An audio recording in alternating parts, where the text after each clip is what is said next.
Levy ग्रंथ। इस ग्रंथ लेवी वंश से गहरा संबंध रखता है। इसी कारण इस ग्रंथ का नाम लेवी रखा गया है। हारून और उसके पुत्रों ने याजक थे और पूजा अर्चना के लिए लेवी वंश वेदी सेवक के रूप में इनकी सहायता करते थे। लेवी ग्रंथ में हम औपचारिक स्वच्छता, नैतिक नियम, विश्राम दिवस, जयंती वर्ष, पूजा बलिदान में करने वाले नियमों के बारे में विस्तृत रूप से पढ़ते हैं। इसके रचना काल और रचनाकार के बारे में जब हम मनन ध्यान करते हैं तो लेवी के ग्रंथ को ही हम ले, जिसमें हर एक समय यह कहा गया है, लिखा गया है कि ईश्वर मूसा से कहा या ईश्वर ने मूसा से कहा। इसका मतलब यह मूसा द्वारा लिखी गई है और इसकी विषय वस्तु जो है वो सीनै पर्वत पर दी गई है। पूरी लेवी ग्रंथ कुछ नहीं बल पूजा के, उपासना के नियमों के बारे में कहता है। किसी भी धर्म विधि, पूजन विधि में याजकों की जरूरत होती है। इसके साथ साथ याजकों को मदद करने के लिए वेदी सेवकों का भी मदद जरूरी है। इसलिए लेवी ग्रंथ को हम 6 भागों में विभाजित कर सकते हैं। पहला है बलिदान या बलि, क्या चढ़ाया जाए। दूसरा हारून और उनके पुत्रों का अभिषेक, क्योंकि यही वो थे, याजक थे जो कि ईश्वर के लिए बलि होम चढ़ा सके। यदि हम ईश्वर के सामने बलि चढ़ा रहे हैं तो अपने आप को भी हमको शुद्ध करना चाहिए। इसलिए जो तीसरा भाग है वो शुद्ध और अशुद्ध के अंतर के बारे में बताती है। न केवल हम शुद्ध बने, लेकिन जो हम चढ़ा रहे हैं वो भी शुद्ध बने। चौथा जो है वह वार्षिक प्रायश्चित दिवस के बारे में हमको बताती है।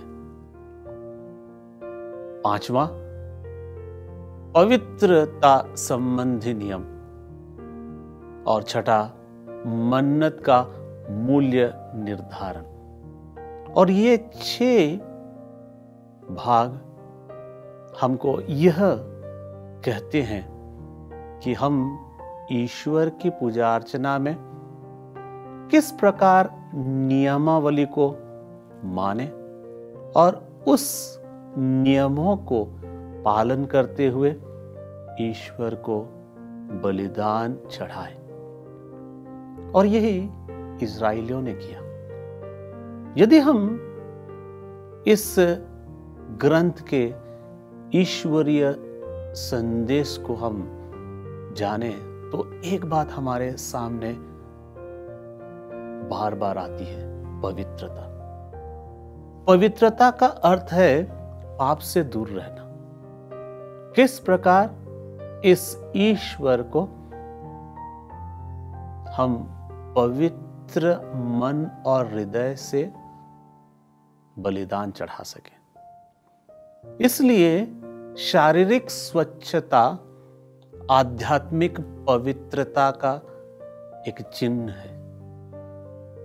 इसीलिए हम देखते हैं कि होम बलि एक निर्दोष नर पशु का बलि था। निर्दोष पवित्रता, और इस पवित्रता के कारण हम ईश्वर के सानिध्य में आ सकते हैं। इस्राएलियों ने इस पवित्रता के कारण ईश्वर के सानिध्य में आए। और इसी प्रकार उन्होंने अपने बलि के द्वारा, अपने जीवन के द्वारा इस पवित्रता को अखंड रखा। लेवी ग्रंथ में विभिन्न प्रकार के बलिदान पवित्रता का आदर्श है। हम लेवी ग्रंथ में विभिन्न प्रकार के बलिदान के बारे में सुनते हैं। एक तो है होम बलि। होम बलि में अदोष नर पशु या कबूतर या पंडुकों को चढ़ाया जाता था। ये स्वैच्छिक उपासना या अज्ञान में किए हुए पापों की क्षमा के लिए चढ़ाया जाता था। दूसरा है अन्न बलि।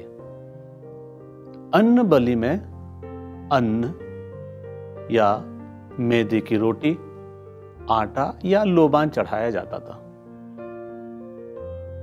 ये सम्मान या व्यवस्था और असीम भलाई का पहचान के लिए ईश्वर को चढ़ाया जाता था।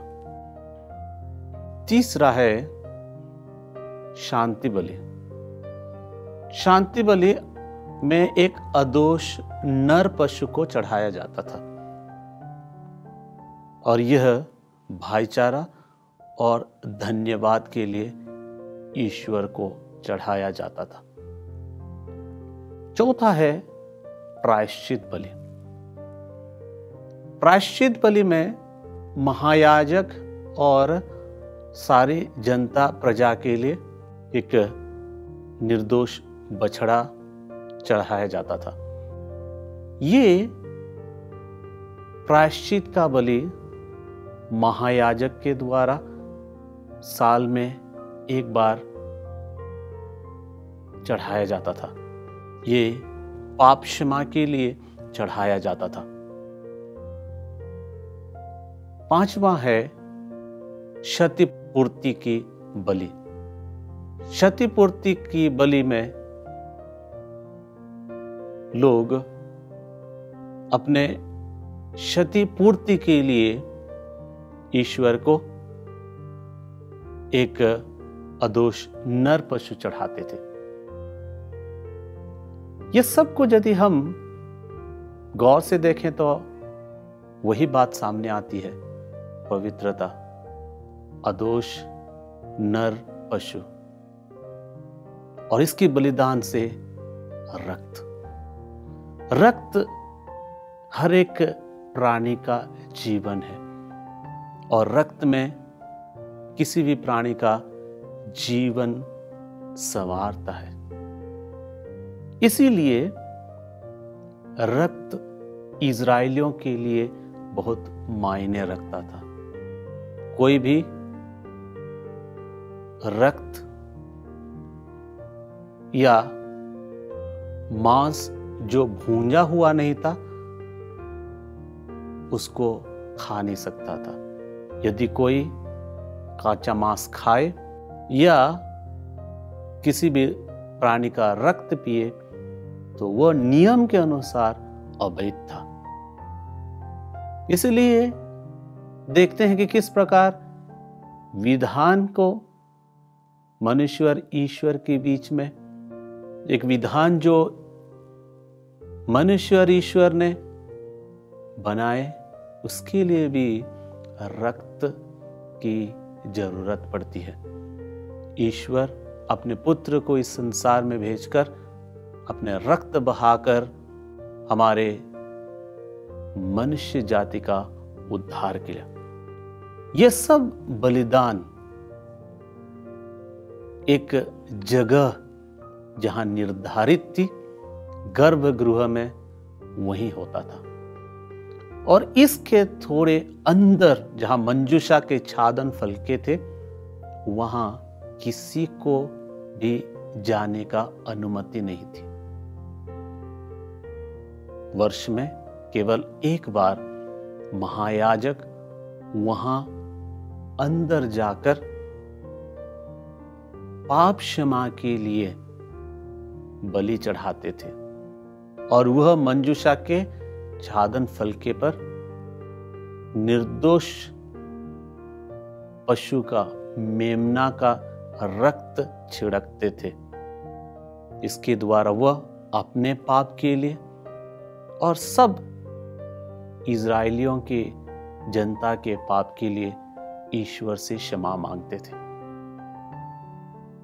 बलि, रक्त, ये सब समर्पण, धर्मनिष्ठा और प्रायश्चित का प्रतीक है।